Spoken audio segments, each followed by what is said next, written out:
საქართველოს პროკურატურამ განსაკუთრებით დიდი ოდენობით ნარკოტიკული საშუალების უკანონო შეძენის, შენახვის და რეალიზაციის ხელშეწყობის ფაქტზე უცხო ქვეყნის მოქალაქეს ბრალდება წარუდგინა.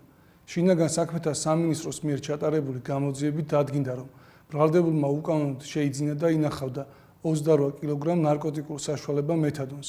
აღნიშნული ნარკოტიკული საშუალება 2026 წლის 22 თებერვალს შინაგან საქმეთა სამინისტროს ცენტრალური კრიმინალური პოლიციის დეპარტამენტის თანამშრომლებმა ბრალდებულის პირადი ჩხრეკის შედეგად ამოიღეს. ასევე ამოღებულია ნარკოტიკული საშუალების დაფასოებისათვის საჭირო ნივთები.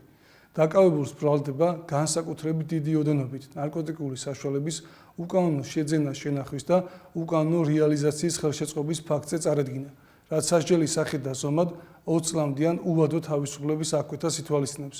პროკურატურა ბრალდებულისათვის აღკვეთის ღონისძიების სახით პატიმრობის შეფარდებით შუამდგომლობით სასამართლოს კანონით დადგენილ ვადაში მიმართავს.